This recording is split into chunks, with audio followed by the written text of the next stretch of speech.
Okay. So good evening, Asia, and good morning, colleagues from Washington, D.C. I'm Dina O'Malley Deinecker. I'm the practice manager for agriculture for East Asia and the Pacific, and so I'm chairing this webinar.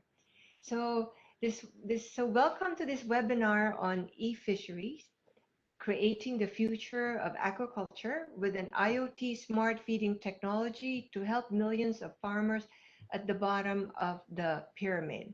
Now, this webinar is part of the World Bank's data-driven and digital agriculture webinar series. And in the series, we invite innovators, thought leaders, and World Bank task team leaders who are transforming agriculture and food systems using data driven and digital agriculture.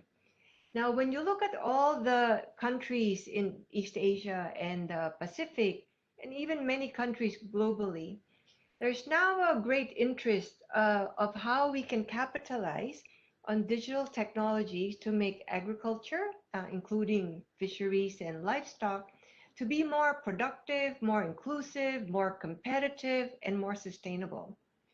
However, this is such a dynamic sector. Things are happening so fast, and there's great opportunity for us to learn from experiences of the many ongoing initiatives.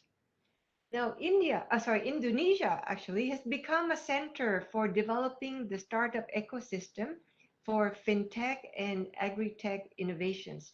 So there's great opportunity for us to learn from the homegrown innovations and startups in the country and to assess how we can, in the World Bank, support them to go to scale through our investments and our TA technical assistance. Now, actually, indeed, Indonesia, we're actually exploring the possibility of even supporting the establishment of an innovation hub.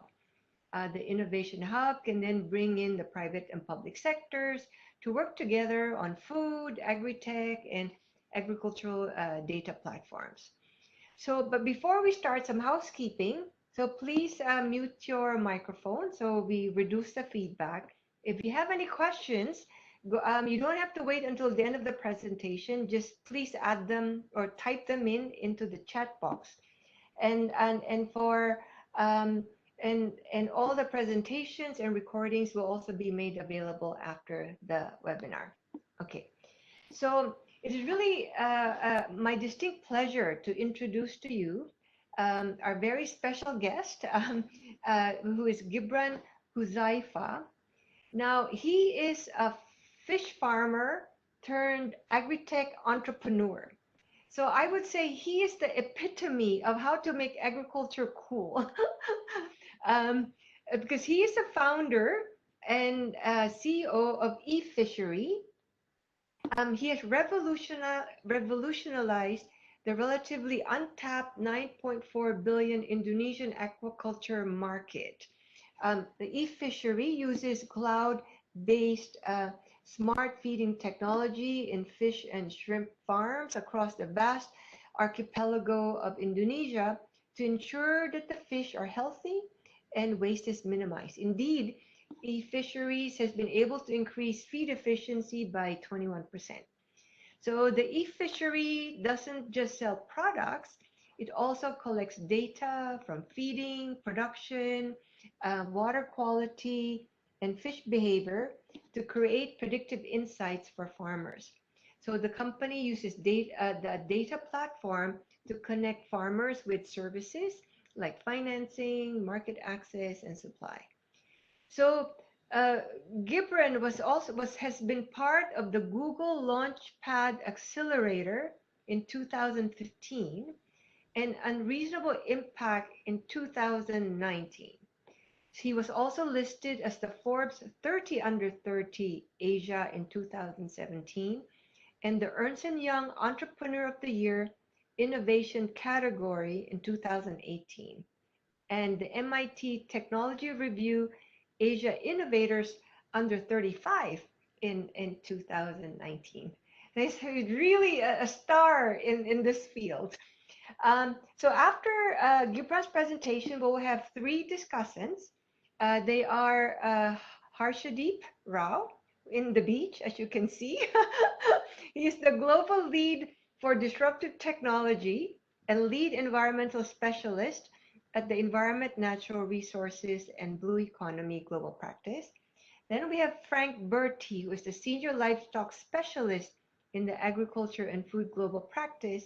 And finally, Parmesha, global lead for for data-driven and digital agriculture, also in the Agriculture and Global Practice. So we're all excited now to hear Gibran's presentation. So Gibran, over to you.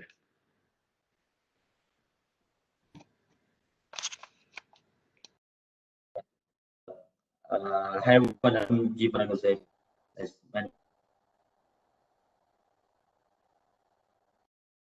really an honor for me to be able to share about my experience in eFishery, and I think it should be the other way around rather than and the audience learn from my end. I should be learning from the audience. So I really look and some guidance on how to do it better so we can create much more impact for fish and shrimp farmers in Indonesia and in Asia for further. So yeah, I think the story is more. I'll just tell a story about what is the fishery and how it is built, and then later on elaborating about the impact that we are creating right now, and an even further and broader impact that we plan to create in the next 5 to 10 years. So I think as was introduced, I was a fish farmer myself actually. Back then when I was in college and in second year in college, I was so inspired. I attended one class called aquaculture. And the only reason I was in the class is because it's what we call it A package. So if you attend a class, it's guaranteed that you get an A, and that's the only reason I was in the class. But the professor was very inspiring to talk me about the story of aquaculture and how aquaculture will change the food sector. And I had my passion. I studied biology and I had my passion in food sector. And then I impulsively started my own fish farm. And from one fish farm, it was a catfish farm, Clarias, to 24 farms. And when I was graduated in 2012, I owned like 76 farms. So it was actually starting from scratch and building the market towards. And then but the experience on building the fish farming business was gave me a chance and opportunity to discuss and see about the sector deeper, and was connected to a lot of larger fish farmers. And then I remember correctly, one of the fish farmers in Indonesia owned 2,000 ponds, and he owns 2,000 ponds in Indonesia, and it was like pretty much rich. And I tried to learn from him what should I do to be in that scale. And then when I had the discussion, and I asked about one question, whether what is the current challenge for him in his current scale. And he told me that one of the biggest challenge for him was in the feeding, because feed cost is 70 to 90% of the total cost, and it's currently mainly done by. So because it's done by, especially if you own a, you can really control each of the investment. So sometimes the labor, it just happens a lot. Sometimes they using the growth. Some other time the labor steal the feed and sell it to the other farms, and there was no way for the owner to control how much feed is actually given, because the fish is inside of the water, and then the labor can just say, "Hey, I already feed the fish," and you can't really see whether the fish has grown, how and how much. So from that discussion, I impulsively told him, what if I can build a technology that he can feed the fish automatically using his phone. And then he was very excited to do that, and so excited that he said that will use every 2,000 ponds of his to use the technology. Even the technology was non-existent, but then I realized that with Geoport is really big. We have 3.5 million of fish farmers in Indonesia, and 1.5 million of fish farming business, and more than 40 million of fish farms all across Indonesia. So if you go to Indonesia and go to rural area, you see they have fish pond, social fish pond. So there's huge opportunity and is very untapped. It's $9.4 billion dollar market, and it's the fastest growing food sector in the world. Growing food for production sector in Indonesia as well. And no one is doing anything in this. And then it was in 2012 when I had this idea.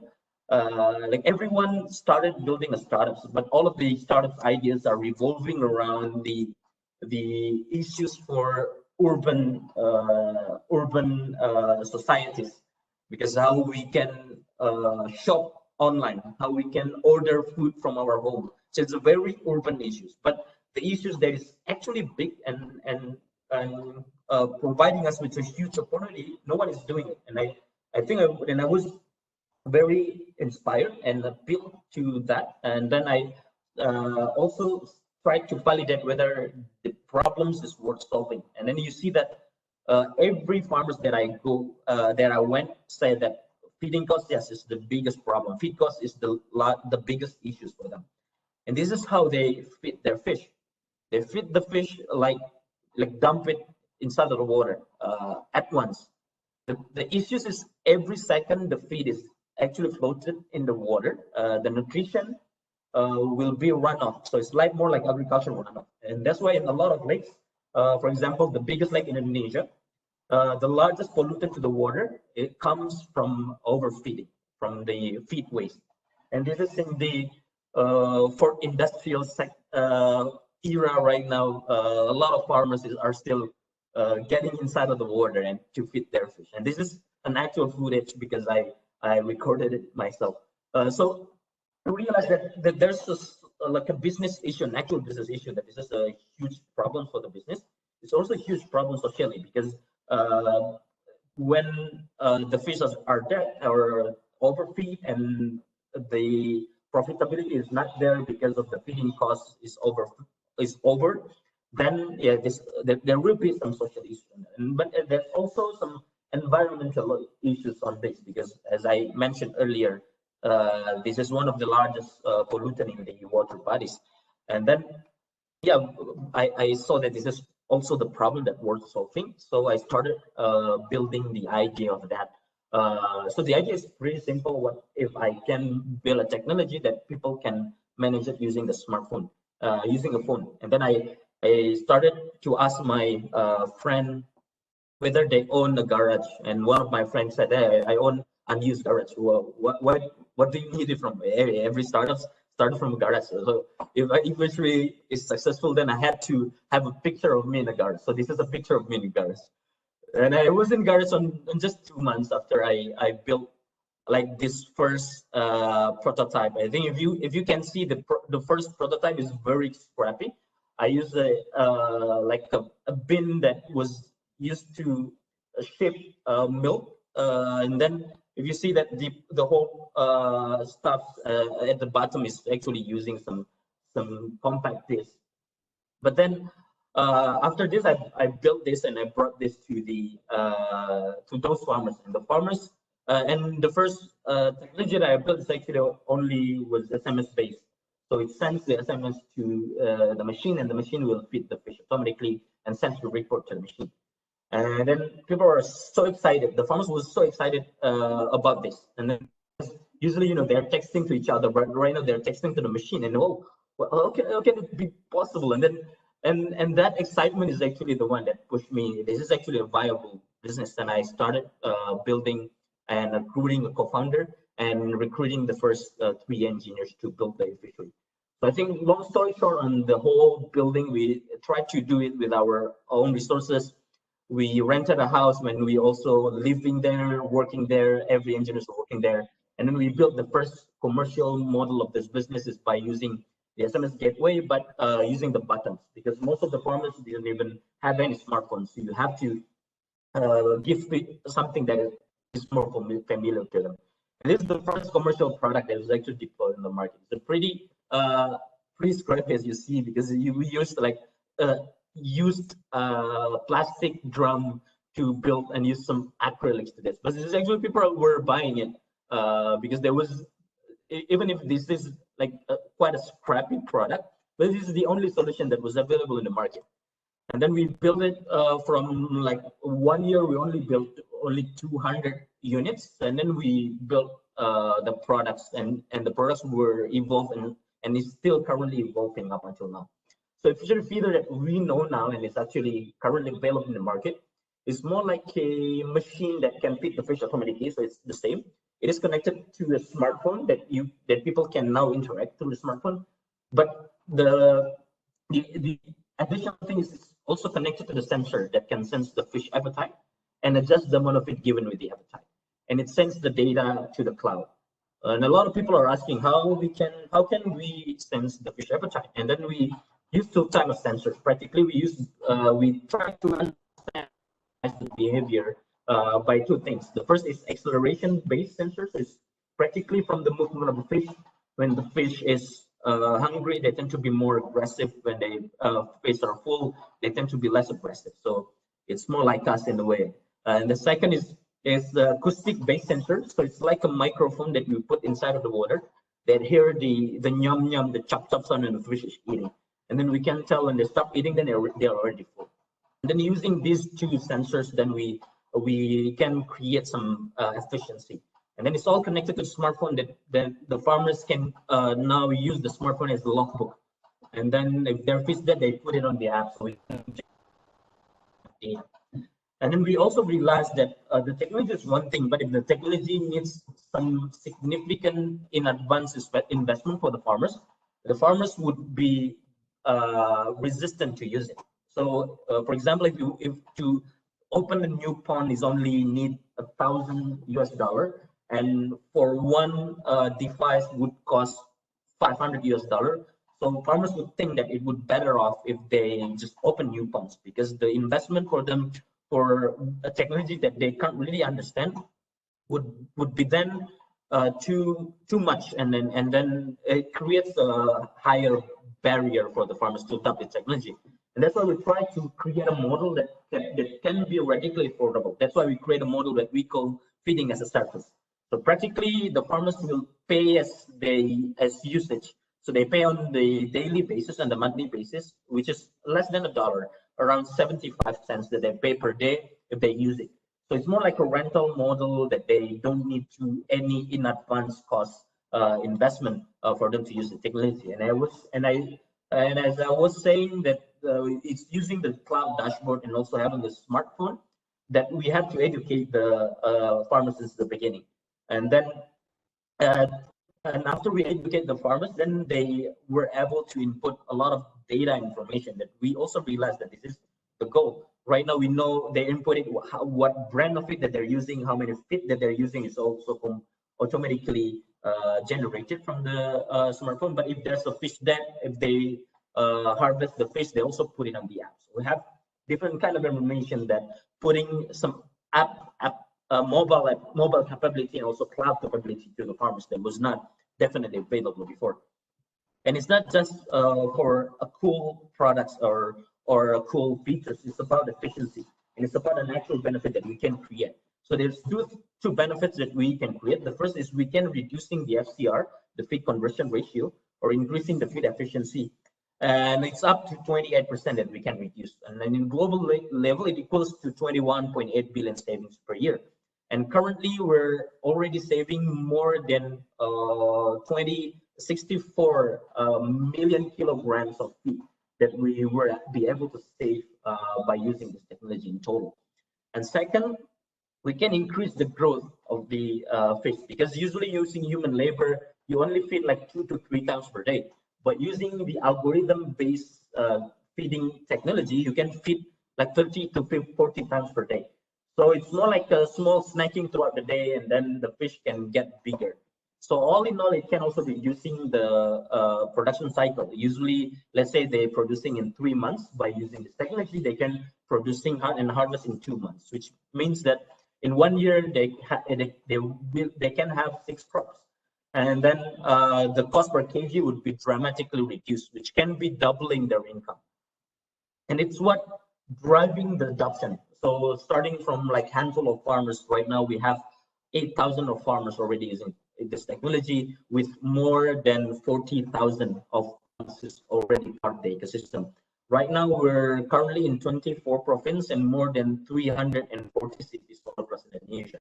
And outside Indonesia, we're currently also doing a pilot in Vietnam, Thailand, India, and Bangladesh. And this is how the product is actually in the field. And then we also see that how with the technology can actually solve fundamental problems and give the benefits, and with the right model that they can adopt. These farmers that was once only using 2 units, right now every 176 points already using this. And we see this kind of stories of the adoption of technology that was gradually increased, and dramatically the time for them to adopting is even shorter right now. But that's just the beginning. The most exciting part is on the data, because from the data right now, we can have a lot of different information right now. And like we have how many feed that they're giving, how many fish that they're actually making and harvesting. We also know even the behavior of the fish, right? Whether the fish is hungry or full. We're probably the only company in the world that has this kind of data information. And it can be used as our advantage and creating more and more values to that. And we can even correlate this data with other secondary data, such as weather data, and then some water quality data that we acquire by ourselves, and different sensors. And we thought that, like since 1.5 years ago, we thought that this data could be useful. And definitely data is about the density. And once we reach enough density of the data, then we can do a lot of things. So what we did naturally is, we started by providing the feed for the farmers, because definitely we have a feeding machine, then we know the feed data. But what we tried to solve is the farmers, most of our farmers are smallholder farmers. They didn't have enough scale to buy directly to feed manufacturers. So they had to buy to the feed stores and buy to the feed distributors or agents. And this data, we can actually aggregate for example, 100 farmers that using X brand of feed, and then they have like enough scale to buy directly to feed manufacturers. So I think it's more like a group buying model, but for like a B2B and farmer marketplace, that then we can provide them with much lower price, because they can get like a wholesale price from the feed manufacturers. And then we as the distributors, because we know when they would need it, we can ship on demand. We don't ship and put it on inventories, but we ship on the day that they need it, on one pickup point that they just need to pick it. So farmers don't need any inventory, and we as a distributors don't need any inventory as well. So we could be like the most scalable feed distribution model that we can have. And after a while that we started selling the feed, a lot of farmers were asking us whether we can provide them credit, because if they buy from distributors, they get some credit payment. Sometimes the credit payment even after harvest credit, so they can pay after they get money, which is after harvest. But we know that we didn't have any resource, and then we don't have enough capital to do that, and we don't want that to be our balance sheet risk. So we try to figure out whether we can share this risk to the other institution that was actually built to take this kind of risk, which is financial institutions. And then we know that we have the data information. We know exactly how much that they're harvesting the fish. We know exactly how much the biggest cost, which is feeding.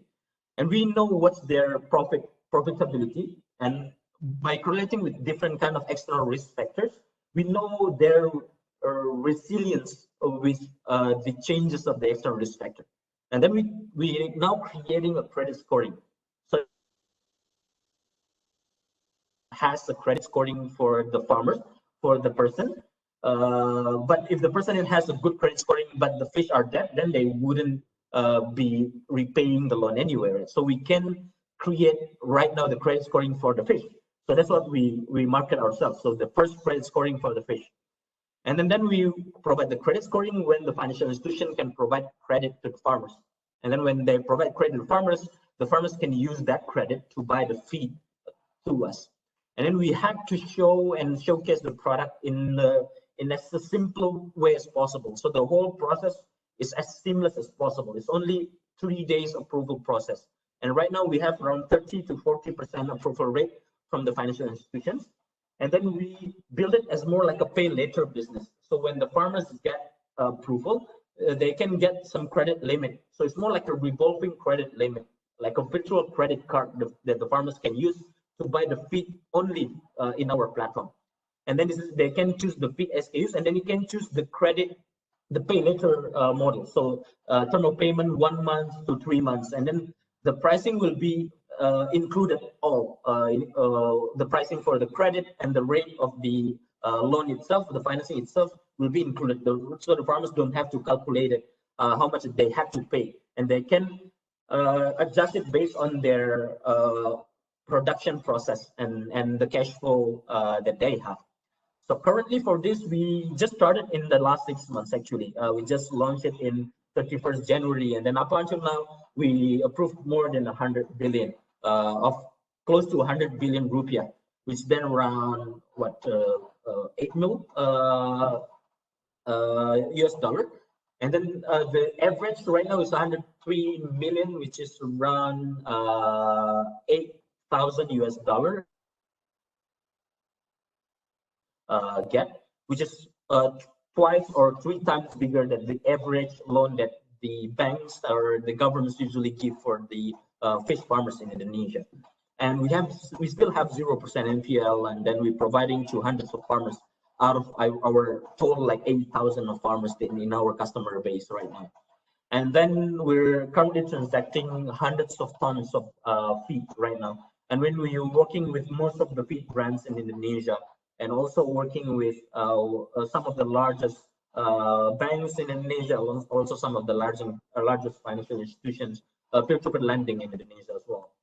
So I think we realized that by working with this, then we can also providing the cheaper financing for the farmers. Because if the farmers go to the shark loan or traditional financing, the pricing would be around like 30% at least. But by working with the banks right now and the peer-to-peer lending, the pricing is only 13 to 18%, and sometimes even less with some certain locations. So we can like reducing up to 3 times of the price of the financing that they usually have. So that's one thing on the upstream level for the feed and the financing. And then a lot of farmers also asking us, okay, you help me producing more, you help me getting access to financing and capital so we can open more ponds. But it doesn't really matter if we can't really sell the fish. And that's also a big issue. The main issues for this industry is because the farmers have to sell the fish alive. And then the buyers right now, if you go to the supermarket in Indonesia, if you want to buy the freshwater fish, you also buy it alive.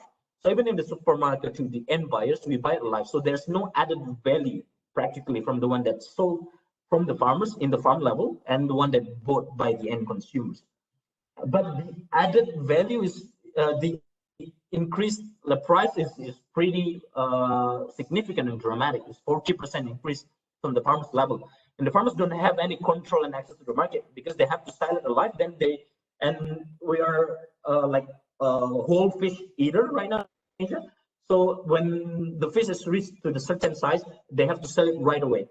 And then the middleman has all control because they can simply say, hey, if I don't buy right now, then the fish getting bigger and no one will buy it. So you have to sell it in this price. And the farmers don't have any control and the access to that. And the also main issue is the farmers harvest in like every 3 to 6 months, while the buyers buy every day in much smaller quantity than the farms harvest. So that's it got us thinking whether we can solve it using our technology and data. And actually we could. And then what we do is, because we know when the farmers will harvest and how much. So for example, let's say we know one tilapia farmers in one part of Indonesia will harvest 2 tons of fish in the next 3 weeks. What we do is we can list it up in our marketplace that the buyers can pre-purchase it. And then until it reaches 2 tons of quota, then we harvest to the farmers. And then we already have agreed upon price that is typically cheaper than the other suppliers, but we buy significantly higher than the other middlemen to the farmers. And then with this model, it's more like a futures, but without with an actual fish, right, and an actual fish transaction. And then that's what we do. We try to reduce the over marginalization of this value, then providing and increasing the impact more to a fairer price to the farmers by using this technology. And then during the COVID, because most of our customers were restaurants, we also tried to engage directly to the consumers and try to educate the market and changing the supply chain by also providing value-added products and frozen products. So the farmers and the whole supply chain will be then much more secure right now. And then for this, we are transacting. It's missing 10 right now. Tons of fish transaction per month right now, with more than 2,000 buyers all across Indonesia, and 150 farmers group were supported with more transparent, more traceable, and more fair price with this eFishery price model. And then we didn't realize that once we grew the model, it's more like an end-to-end solution right now. We have financing, we're providing the input with the best price. We're also taking the business. And then that's why we currently, in a way, we're branding ourselves to the farmers more like a cooperative, right? So because we're providing what cooperatives usually do and what we usually provide, with a little bit tweak that the cooperatives is driven by technology at the behind. But then when currently we don't go to the farmers as a tech provider, but we go to the farmers as a cooperative. And then the cooperative, they can get financing from the cooperative, buy input from the cooperative, and also take from the cooperatives. And that's what we envision to be. We want to be like the largest digital cooperative network in Asia, or probably in the world, if we talk particularly for aquaculture business. And then, speaking of which of the cooperatives, it's also providing true values that the cooperative will be providing true benefit, and the main stakeholders is on the farmers itself, which is as the member of the cooperatives. And then we try to create this kind of interface of the offline that the farmers can interact. Even that the back end of that is actually quite a complex technology, but we realized that engaging the farmers need this kind of community centers, and then that's what we want to build along the way. We're not just building technology, but we're trying to reinventing the supply chain and also building the communities towards what we're creating on end-to-end value chain. And then as the startup itself, that we just closed our Series B round in a few months, and then we're currently Series B companies in 300 plus headcounts right now. And then our main values is putting farmer first, and that's what we have been building. And then the most satisfying and fulfilling experience about building a fishery is this: when we had the impact. One farmers currently adding close to 1,000 monthly additional income for these farmers, because the technology can help them produce more, and also increasing the productivity and efficiency for the business. So the income is almost double by using this technology. And also we found that some larger farmers and more scale initially right now can increase 102,000 of annual profit right now by using eFishery. It's also similar with this farmers that the margin is increased by close to 100,000 farmers. This kind of impact on the farmers level and the business levels as well. In the scale of the SMEs are the one that we're trying to produce more and more. And we also found that one farmers group that usually only that used to have 20 members and operating less than 100 ponds. By using eFishery right now, that farmers group grew to 50 members right now and operating 400 ponds. Then we see that once we get the benefit to communities, the communities will create a broader benefit. More farmers will contribute, will be part of the ecosystem, and then it will then increase the sector itself and to be more sustainable as well. And also we found one of the most fulfilling, most interesting part is that we had one farmers group that the leader of the farmers group was impacted, only operating 200 ponds, and then later on grew to 400 ponds. But the most interesting part is it then provide him a better livelihood, so he can send his daughter to the best university in Indonesia, the best business university in Indonesia. And after 3 years, the daughter was graduated and took over the company, took over the farmers group. And right now, those farmers group is very professional, using an ERP business, and they're currently managing more than 700 ponds right now. And then we see that the impact is not just for one generation, and then that's what I try to tell to my team right now. If you can reduce the inequality of the technology, then the technology can opening the access, then it will reduce the inequality socially and economically. And that's what we see with our own eyes, and how we can create that further. And also you can then build some business and sector that was definitely unsexy, but you're putting technology so the youngsters and the future generation of farmers will then be involved more in this kind of sector, and we can assure that the long-term future of the food security will be there. That's what we're really happy of, and what we want to multiply in the next couple of years. We want to keep feeding the fish, then it will feed the world. Thank you so much, and I'll give back to Tina. Thanks a lot. Thank you so much, Gibran, about sharing your story. I mean, it started with just an idea to feed the fish, and now you have the whole value chain system established and really helping to benefit the farmer groups. Now, for the participants, if you have any questions, please start sending them to the chat box, and we will share that with Gibran after we have our discussants. So let me call on Harsh. Harsh, over to you. Right. Thank you very much, Dina, and thank you, Gibran, for an excellent presentation on this initiative.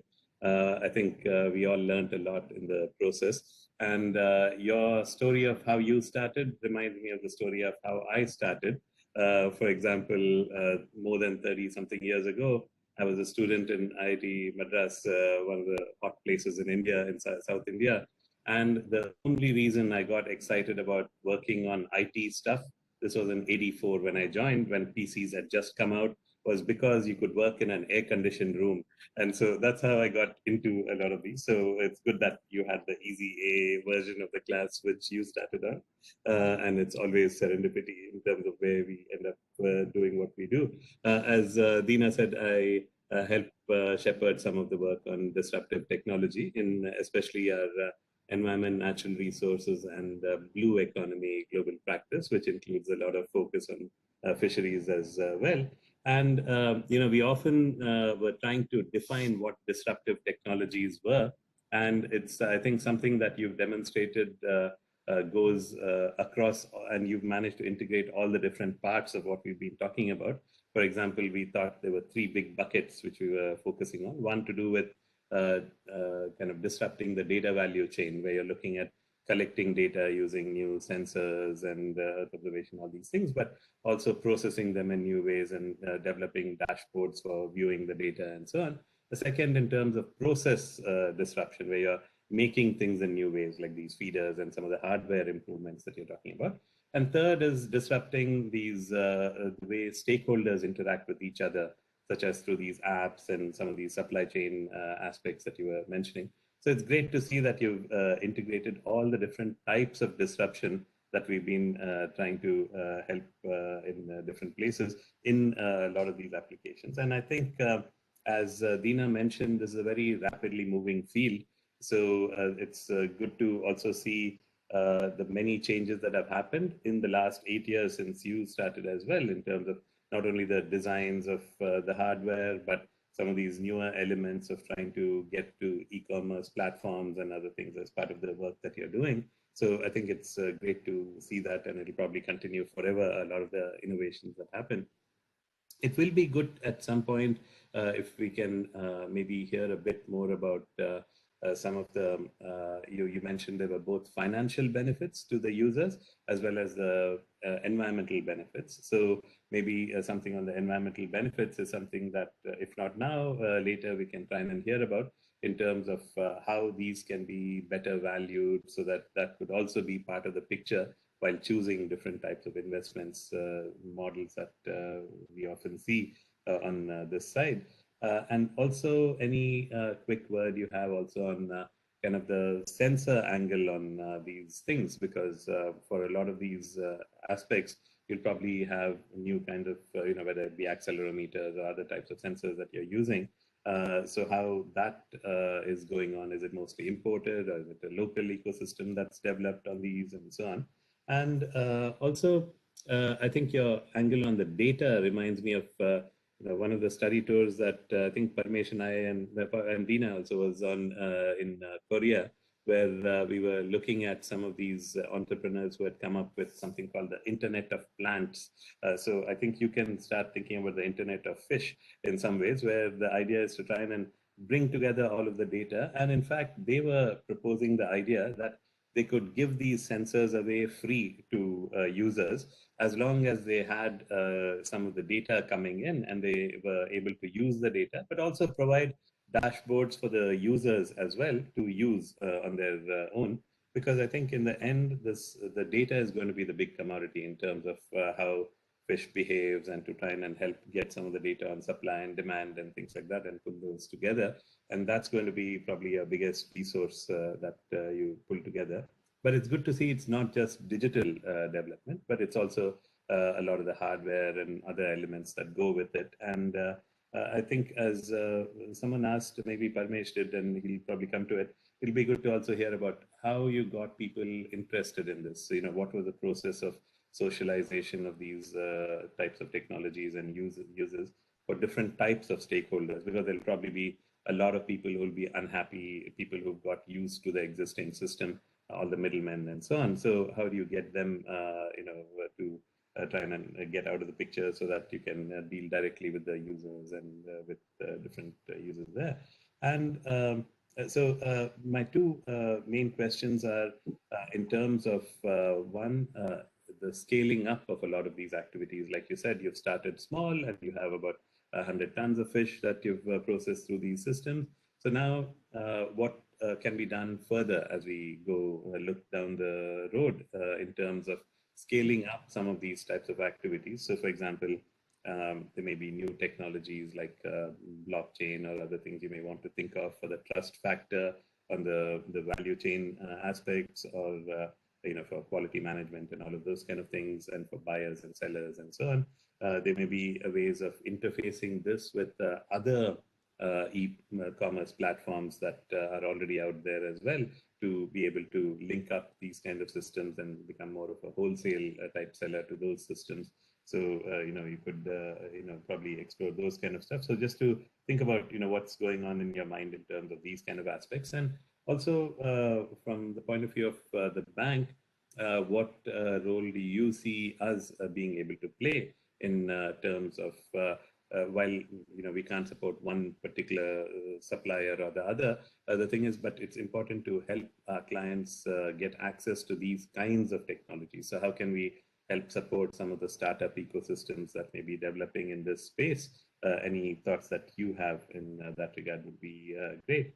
And the last question is on COVID. You mentioned it a little bit on the supply and the demand side of things, but how has this affected all your operations? So any kind of quick thoughts in terms of how COVID has affected how you deploy these solutions on the field, or maybe some of these, as you think about in the future, new extrusion technologies, new ways of thinking about how different kinds of products could be developed, how that might be impacted by another 2-3 years of COVID being still a problem. So any thoughts you have on that would be great. So I'll stop there and turn it back to you. Thanks, Harsh. Okay, then let me invite Frank. Thanks a lot. Thanks a lot, Dina, and thanks, Gilbrand, for this really excellent presentation. And I think that getting the story from yourself is a blessing, because we can feel the vibrations. I really enjoyed that. I think that I will, and because I'm a veterinarian by training, and I spent quite many years in aquaculture on fish ponds and shrimp ponds in different parts of the world. So I would like to go back to the ponds with you for a minute. I think this is obviously a great idea that you started with. On ponds, we do usually collect a lot of data. So we try to figure out how much feed to dispense to the animals, and we do that based on temperature, the oxygen in the water, all sorts of parameters, trying to assess the turbidity, because the algal bloom could produce oxygen at some point, or consume oxygen at some point. And there's also a number of practices to assess the biomass in the pond, to have a better idea of how much, how many fish or shrimp, or how much kilos we have, and of course clinical signs when in case of diseases. And so I was curious to figure out how much the system has the capacity to capture those data beyond the feed consumption and the fish behavior, which is obviously extremely important. I can't read your language, but I think that on one screen I could see that there was feed, but there was also medicine or medicated feed, and this opens up another angle of the conversation, probably about providing feed, but also providing treatments, prophylactic or curative treatments. And of course, we know there's a lot of antimicrobials used in aquaculture, and it's probably interesting to learn more on what is used and what is not used. I was interested by capturing data from within the pond, of course, but also data from outside the pond.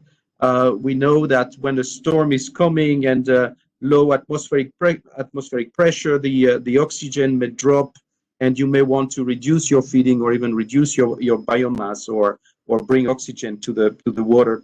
I remember also at some times birds would be an indicator of something going wrong on a pond, because they would feed on the weak animals. So even before we could see the disease, the birds would know and would show us that this pond or that pond has have a problem.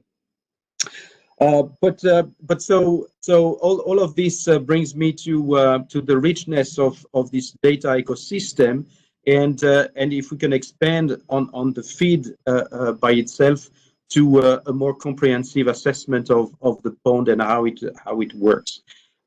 One aspect was interesting me was, and maybe I missed that in your presentation, is how this could lead us to improve the traceability of the products. How this could be a stepping stone to certification, making sure that things are done in connection to some standards.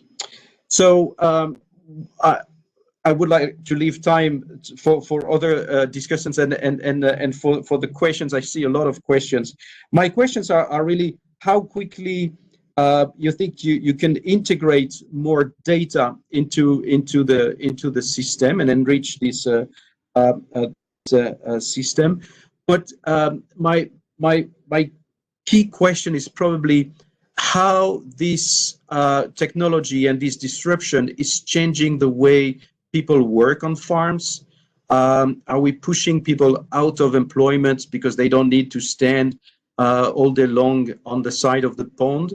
Are we changing the way they use their time, spending more time maybe to care about fish in other ways? How these people are disrupted by the innovation. But thanks again very much for your engagement and for your presentation. Okay, thanks, Frank. Parmesh, over to you. Thanks, Dina, and congratulations, Gibran, for making. I heard you earlier when we talked, but I think I learned almost as many new things I learned in this presentation itself, and really you communicated the passion of an entrepreneur, and how we can make a lot of younger generation come into agriculture or aquaculture. It's like basically when you bring technology, suddenly the drudgery part of agriculture gets more kind of changed. And so I also wanted to ask you that if suppose is this a thing by which we can bring a new generation of people into aquaculture by combining this with technology, and could we develop some kind of a new kind of entrepreneurship program as a result of it, as opposed to just working with the existing farms which are already there? So I like the digital cooperative part of it. And I think it's like the new set of entrepreneurs who bring digital into agriculture or aquaculture. Is if you are any views on, suppose we were working in Indonesia and we would bring 10,000 new people into aquaculture from day one using this. What are your thoughts? Could we do that? From day one, they would go through aquaculture 2.0 or 3.0, and they would learn aquaculture very differently as opposed to learning aquaculture and then bringing digital as an add-on. So this is the one question I had.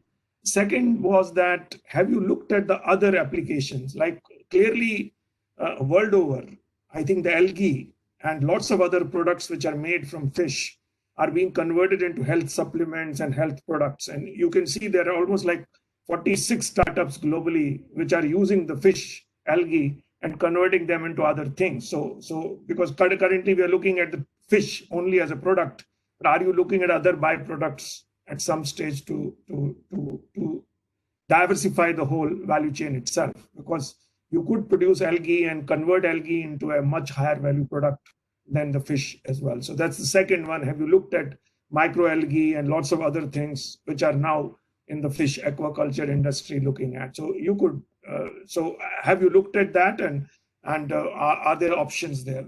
The third one is more to do with the business model you have. And I think, how are you financing this? I realize that you are bringing the feed as a service. You're also working with the feed companies. You're also working with the market, and you're probably collecting some transaction fee out of it. So two parts. One is, what is the business model going to look like as you go? And the second is that, what is the business model for financing eFisheries as an enterprise itself? And are you going to the venture firms, or I've heard that IFC is also thinking of investing in eFisheries. And can you tell us a little bit about how that's going, since it's our World Bank Group organization? And finally, if you go to other countries in East Asia, how would you go about it? Is it going to be a franchise model, or you're going to open shop in other places like the unit you have in eFisheries? I'll stop there. Thank you. Okay, so thanks, Harsh, Frank, and Parmesh. So Gibran, this is a really big basket full of questions. So over to you. Yeah, thanks a lot for the question. There's a lot of questions, but a very, very great questions and exciting.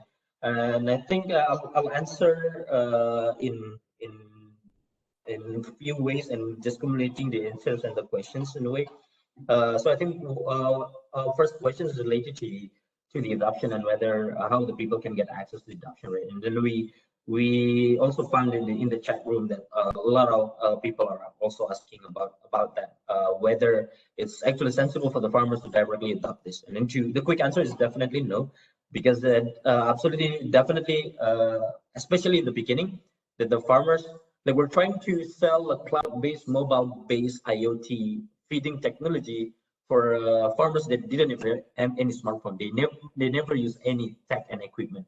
So it was definitely hard. And the main reason why a handful of farmers were using it, and like I literally asked for the first 10 customers that use this. And yeah, like every 10 customers didn't say that they use it because of the technology or the potential benefit or that. like every 100% of them say that Gibran keeps coming, and then I pity Gibran, I want to help Gibran, and then it's about it. But that's what was not actually captured from like the whole like tech minded person, because a lot of tech startups, they can easily put in incentives, discount the product, and do a lot of other things, and we try to do that.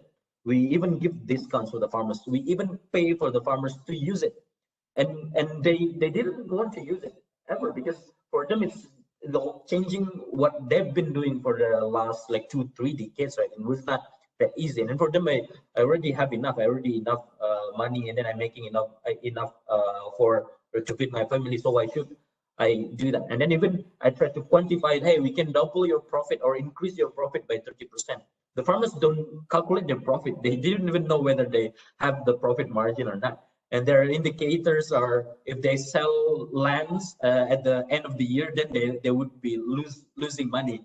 But if they buy lands, then their business is profitable. So that's quite an alien concept for people that like grew in the more professional background in the business.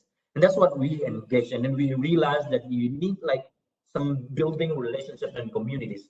And that's what we did at the beginning. So we hire and recruit the feed salesperson that has a pre-established relationship with the farmers to sell it. And our first pitch was not about the product. Our first pitch is, hey, boss, can you help me to reach the target, because we're in the new company right now, and then the farmers would buy it for that.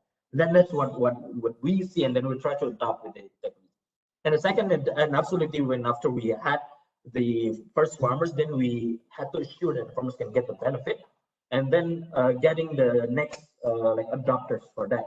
And then to do so, then we like reducing the risk of the farmers. We didn't give any free cost. What we did is we put a bet for the farmers. Say, use this for the one cycle, which is 3 months. Yeah, if the end of the cycle you don't get any benefit, don't pay anything. But if it gives you benefit, then pay for what you owe us. And that was what we had. And then after a while, then the farmers are actually successful, and we show the benefit that we can quantify. Then the farmers will speak to the other farmers, and that's how we grew up until now. So I think that's like the questions on that to sum up. And then after, and the next question would be asking what would be the scaling out of this? And then there's also the interesting question that we don't have an exact answer, that we try to figure out. And then that's what I personally am keen to hear and listen more about the advice, how we can to scale up faster. Because one of our investors were also stated that, okay, we already have like 8,000 farmers right now. But in Indonesia, we have 3.5 million farmers. If money is not the problem, how do you get to 1 million farmers? And I still couldn't answer that. But what we are trying right now is we realize that if we go as a tech providers, the farmers will see us as a tech provider, and they never use any tech. So that's why the cooperative business is the one that is making sense for the farmers. Because if we go, hey, is this cooperative? Oh, I know cooperative. So what you have to do, as a cooperative, you can get cheaper feed. We will buy your fish and so forth. But then you also get financing and stuff. But then, if, as a member cooperative, you have to pay some membership fee as a cooperative, which is quite familiar concept. But if we change like what used to be a subscription fee to a membership fee, the farmers can understand, but it's just that. There's something that can be easily grasped at what can be scaling out. So that's what we want. And so the digital cooperatives is just not about like the jargon, but we want to use it as our expansion strategy, but also as our like supply chain strategy that we want to build. Because then the farmers will then self-sustain with that cooperatives. Then we will provide the access and the part, but then those cooperatives will be self-sustaining. We don't need to open the access by ourselves. So we just need to create some franchise of cooperatives that the farmers can open by themselves. We provide them the know-how and the technology, then it will then grow. And building like 1,000 cooperative network, much more realistic compared to what we had been doing if we do outbound sales and acquiring 1 million farmers by themselves. So that's what the idea of sales. And then the cooperative itself is quite a legal entity that it can have taking some balance sheet financing. So if we get financing from the financial institution, it can go directly to the cooperatives. Then that's how we scale as the supply chain strategy. And then there was also questions related to banks, what banks and financial institutions should do for that. I think for us, what we were trying to convince to the banks right now is for the banks try to give like the first trial for giving the farmers, because most of the banks and financial institutions never. And when we asked the banks and why, and then we thought that it would be like a high risk business. The banks said, hey, no, it's not that high risk. If it's a high risk business, we just need to charge some high pricing. But it's not a high risk business. It's an uncertain business. And what create an uncertainty is because, yeah, as I said earlier, the fish inside of the water, you can't really see it, and the banks can't trust anything that they can't really see. The asset and the something that actually generating revenue for the farmers is the one that under the water that they can't even see and validate. And that's what we try to do that by showing the credit scoring. That's why the main reason why we built the credit scoring. And then we have what for the banks is try to build and find a structure that can be workable to that and open not definitely opening the risk, but a lot of banks don't have this kind of appetite. Even that like we can show data information that from our experience, at least for the last 8 months building this, that if we provide, this is actually quite a recurring business. So like one farmer has like 100,000 credit limit, and they purchase every day. They purchase almost every day for buying feed, and per transaction they're spending 1,000 at least to buy the feed from us. So I think you can imagine that people can own a credit card that 100,000 loan credit card limit and purchasing every day $1,000. So that's the kind of behavior that we found from our customers. And then it's still 0% NPL. And the main reason is because we use the fish as our collateral. So yeah, the fish itself will then be an asset that we can get. You can take if the farmers can really buy it, and we as a partner of the banks can do that because the fish is a liquid asset for us. So yeah, I hope that's answering what I'm trying to say. So is I should ask a financial institution, what do you need to convince you to put more financing in the sector? What kind of things that you need? We already have the data, we have the infrastructure, we have the off-taking business. And yeah, what more that you need to put more financing in that and building the sector more. And then yeah, it's also there was a question related to COVID, whether it's affected and how the innovation that would be by the COVID situation. First, we actually get quite a tailwind by the COVID. The main reason is because a lot of like the economy is going is decreased, right? And a lot of jobs lost. But when people lose their income and they spend, they losing their like purchasing power. So the one whether they used to buy beef or chicken, right now they buy freshwater fish a lot. So the consumption of fish in Indonesia during COVID is actually increased by quite significant jump.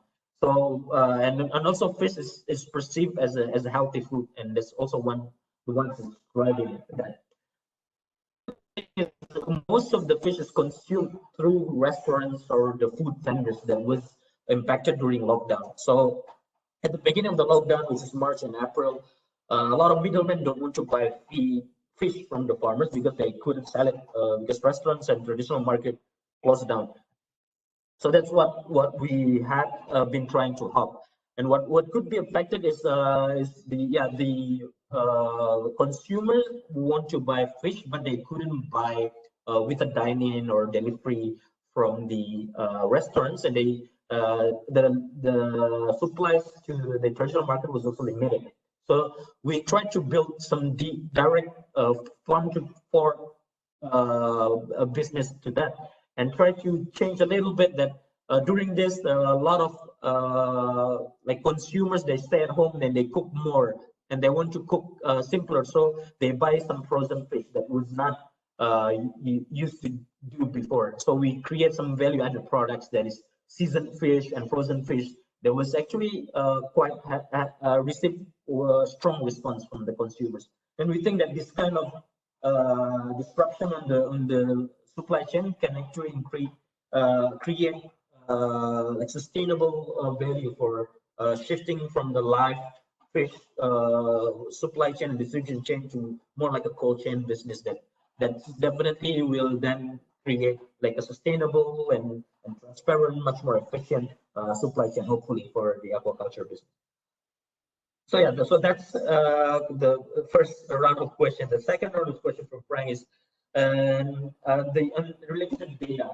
So to be honest, our sensor and our machine and the IoT can also sense the feed related data and fish behavior related data to the feed. So we don't really capture the data of the water quality, turbidity, the pH and stuff. So we don't really capture it. And the main reason is we think that any changes on the external risk factor would then impact the feed behavior, the eating behavior of the fish. And then what we're trying to create a value is reducing the overfeeding and reducing the FCR. So that's what we're trying to focusing on that. And to that point is what we build is we want to build a radical affordable technology that has a direct benefit, quantifiable benefit to the farmers, which then why we built from the feeding machine. Because if we build just water quality sensor, most of the farmers in Indonesia, the smallholder farmers, they don't get any that water quality data anyway, and they don't perceive water quality data as a valuable information for them. But if the feeding is sufficient, then it's a direct benefit. But if the data is available, really something that's hard to sell. And not to mention that to produce that sensor, it needs like thousands of dollars. That you can't really sell something that don't have any direct benefit for the farmers to use it and have quite a viable business models by itself. So that's what we do. And the way that we capture it is, so how do we capture water quality there? We use our own team, because right now in a monthly basis, our own team will go there and do some maintenance and engagement for the farmers.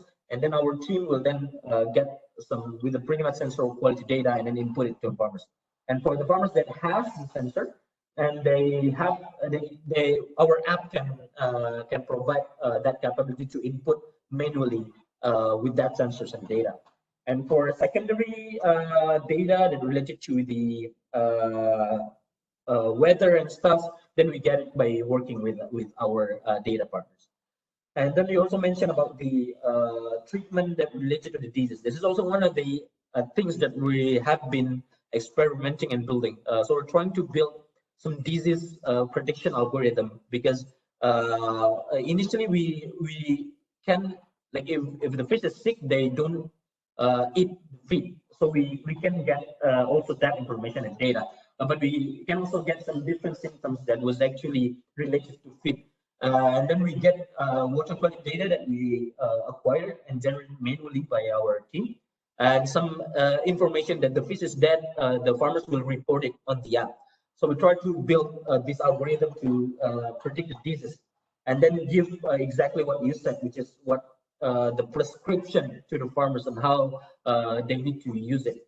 And what we have been using is that we're providing like a prevention and providing a probiotics by recommended settings. We're trying to reduce almost zero to antibiotics and antimicrobial solution on that.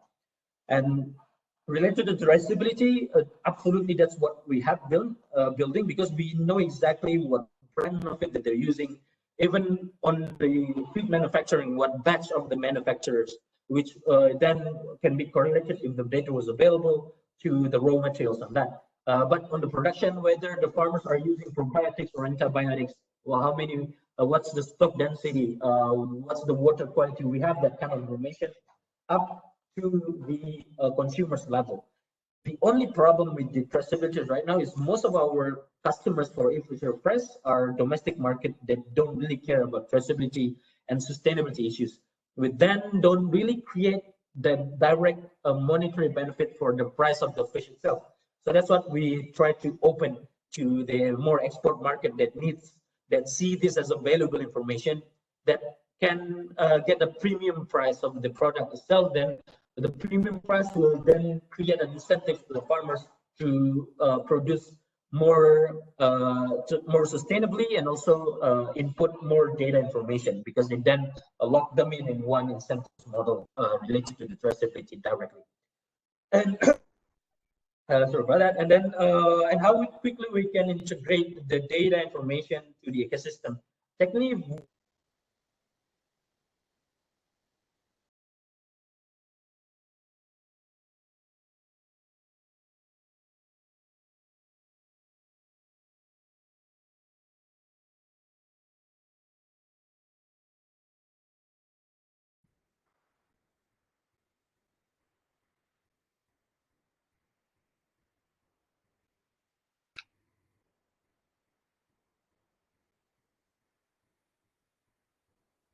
Okay, I think we lost.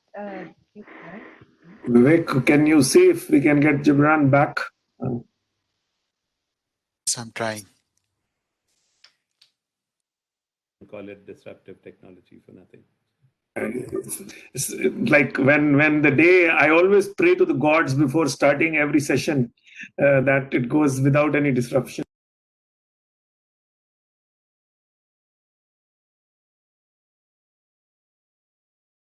hello? Yeah, we Can can you hear hear me? you. Go ahead. Gibran, I have turned off your video, so it'll be. Yeah.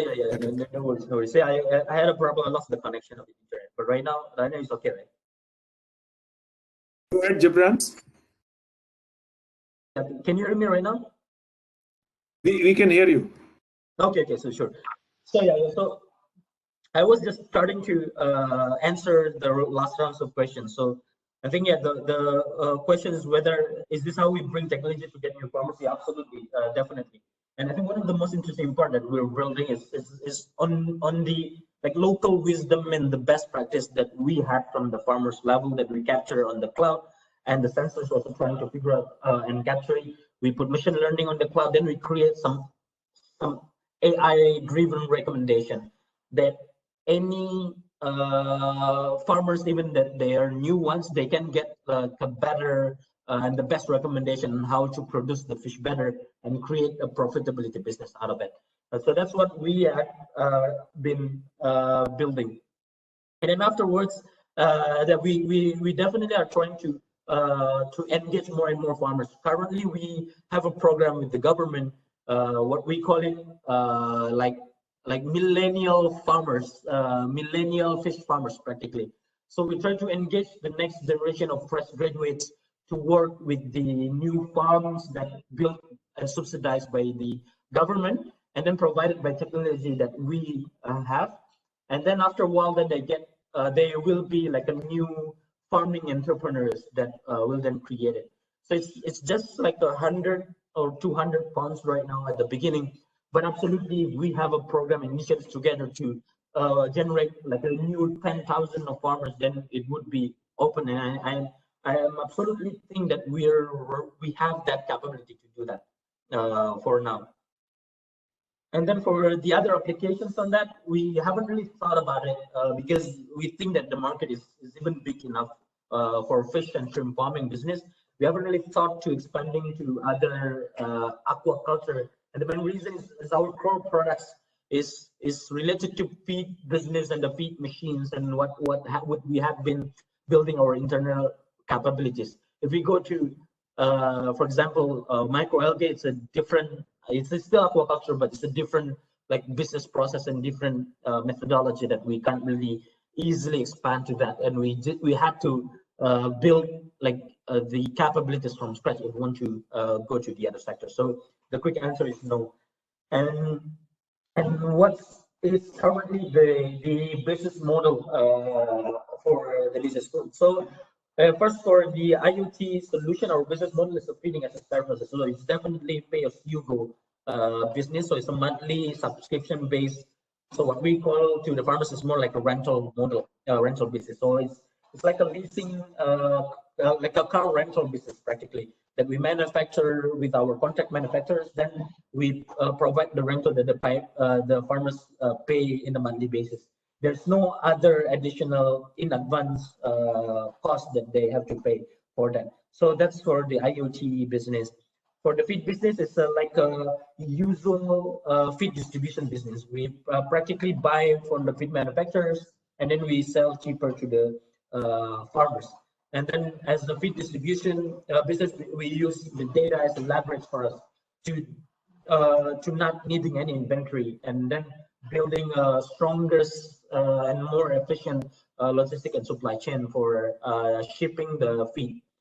And then for the financing business, right now we're charging origination fee from the data, but we see like a finance and the credit limit more like an enabler for us to sell more feed. So practically the key business model is on the selling feed, but this is an enabler. And then we're charging origination fee for the financial institutions. And then because we also have them collection, we're also charging collection fee for the financial institutions as well. And then the last business on the fresh business is also quite typical fish distribution business practically, because we then sell it to the buyers and buy it to the farmers. And then there's some like digital marketplace, but it's more like a managed marketplace rather than like an open C2C and B2B marketplace. So it's all managed that we had the purchasing process needs to be managed by ourselves. So that's on the business models. And how do we finance this? We had been raising from the venture capitals. We raised our first seed round in 2015 and Series A round in 2018, and we just closed our Series B round in 2020, and just a few months back. And then absolutely, we were very happy that IFC was also joining our Series B round. So we're part of the World Bank ecosystem. So hopefully there are more synergy that we can create more impact to the fish farmers. And then the last question for whether it's possible for us to go to other countries and what would be the model. So yeah, absolutely. That's what we have been trying to do.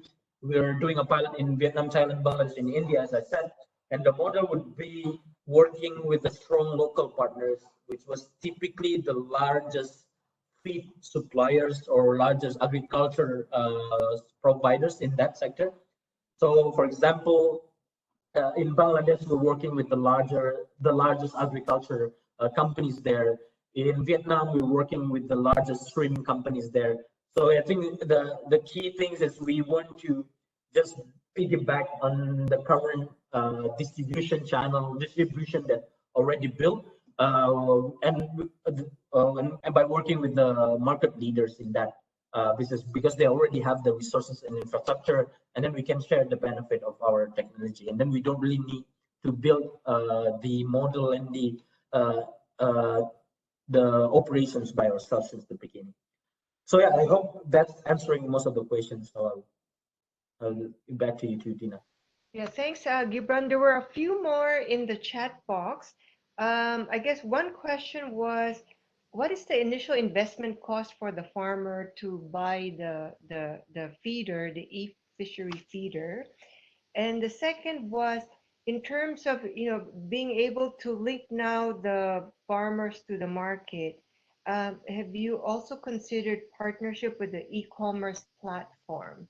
I guess the equivalent of, for example, Amazon in Indonesia.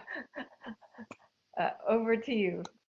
Yeah, sure. For the first question, I think I answered a little bit that there's zero additional cost or upfront cost for the farmers. It's just a pure monthly subscription fee business that you can just cancel anytime. And then I think one of the metrics, the most interesting metrics that I need to highlight is we have 0% churn rate from the farmers with that model. So even if they can cancel at any time, no farmers have canceled it. So it shows that the products can actually give the benefit, and the cost and benefit for the farmers is clear. And then for the second question, whether or not we have been working with the e-commerce companies. So quick answer is yes, we have some official stores and working with the largest e-commerce in Indonesia already. But the only thing is most of the consumer, the e-commerce is a direct to consumer e-commerce, right? It's C2C e-commerce model that most of the consumers don't are not used to buy fish online, and even they're not used to buy fish frozen and it's really hard logistically to surface small small buyers. They only buy 1 kg of fish alive, so it's really hard for us logistically. So that's why we do have that, but it's only contributing to very small fraction of revenue.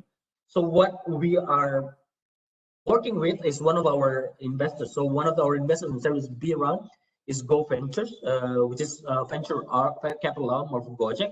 I don't know whether you heard about Gojek. Is one of the largest super app in Indonesia, and one of their core business is a food delivery business. They have Go Food business, and they're trying to integrating and expanding to providing groceries for Go Food merchants. And then that's where we have the synergy. Some of the GoFood merchants sell fish, and they need fish supply. So we can provide like supplies of fish and seafood to those businesses. So it's right now more like we're focusing on the B2B. Could be SMEs, could be larger buyers, but try to work with the marketplace that has that kind of network on that. So Gojek has been one of the examples of the few initiatives that we're currently working with other tech ecosystems as well. Okay, and there was also a question about how much time did it take to build the solution? I guess from the idea to the working prototype. How long did that process go? Yeah. I think we actually established the company and then seriously getting into the building the prototype is at the end of 2013, so around October 2013, and then we started launching it commercially at the beginning of 2015.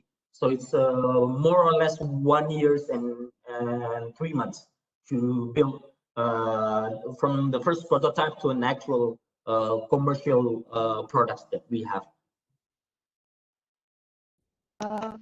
And then I think from my side, my question is, your technology is going to be applicable to many of the countries that we work with. I think you did touch upon that.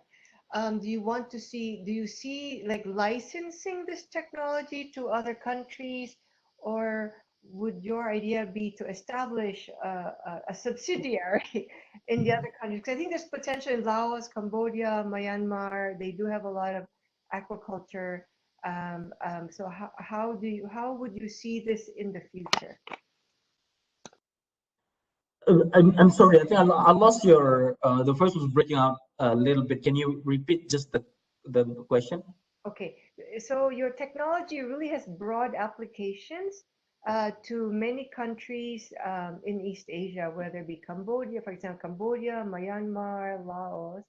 So in the future, how do you see the potential to branch out to other countries, either licensing your technology or maybe setting up a subsidiary in these countries? Is that in the stars? Yes, absolutely. Yeah, we have been doing a pilot right now in 4 countries such as Indonesia, and we're targeting to expanding to at least 10 countries in the next 4 years. So it's definitely in our shopping list in a way. So yeah, we're currently trying to figure out what would be the most scalable and the best operating model for us to expanding to the other countries, whether we work with some local partners, we're licensing our technology, franchising the operations, or build it ourselves from scratch.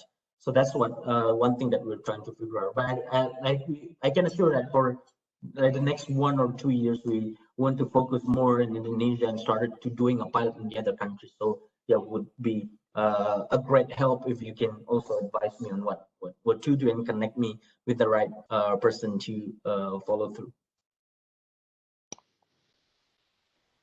Sure. I think that is something that we will be happy to work with you on. Now, there was I guess we're running out of time. There's one more question. Can you provide more details about your activity or about the project that you are undertaking in India? Yeah. So we're currently doing a project with feed companies in India to started just implementing our IoT ecosystem for shrimp farmers in Andhra Pradesh. And then it's this very small pilot that we're trying to figure out whether the product is fit with the Indian market. And then we realized currently so far is the Indian shrimp farmers is a little bit different with the Indonesian shrimp farmers in terms of the intensity of the stock density itself and the production and their practice that we're currently trying to learn more on that. But to answer you, I think it's less than like 20 farmers involved in this. So we're working with the UK feed companies that has operation in India, that particularly for shrimp farmers in Andhra Pradesh. So that's the information that I can share. I would love to discuss further details on this in the other occasion. Great. Thank you. So Parmesh, we only have about a few minutes left. Would you like to say something before I conclude? Yeah, thank you, Dina, and thank you, Gibran, for a very exciting session. I think generated a lot of interest all around. I just wanted to announce that the next webinar on 22nd, basically, will be on from ideas to implementation and scaling up by blockchain, drones, and chatbots fail. So this is kind of, we are doing some analysis of that very sexy technologies sometimes fail, and why do they fail? And they succeed also, but they fail also. So we have a number of practitioners coming together in a panel just discussing that issue next time when we are meeting there. And all the presentations and all are available on the Open Learning Campus link, which we have provided in the chat box, but they are also in the announcement which you received. At the end of it, you will get a link to all the 24, 25 webinars which have happened in this series. And it is a kind of a website where you get access to all the information on the Open Learning Campus there. So please go there and look at it, because it has even, it has 20, 25 very interesting innovations, presentations, recordings there, and the discussion there. So I would just like to thank Gibran and thanks your team for really doing this, and we will definitely follow up with you. Indonesia, as Dina said, really is a focus for us. We are trying to develop an innovation hub there, and I think we would like to take this model to young people and to other kind of areas where you have not reached, and see how we can scale this up in a collaborative kind of way. Thank you very much. And Tina, thanks a lot. Thank you. Okay. So thank you, Gibran, because in the bank we're always looking for approaches and technologies that can really help the smallholder farmer. It's not very common that these days that you have digital technologies that really are practical and are helpful to smallholder farmers. So we really look forward to discussing with you more and hopefully work together with you in the future. So thanks everyone in Washington. Have a great day, and in Asia have a great night. And hopefully we'll see you again in the next webinar. So thank you so much. Thank you. Good night.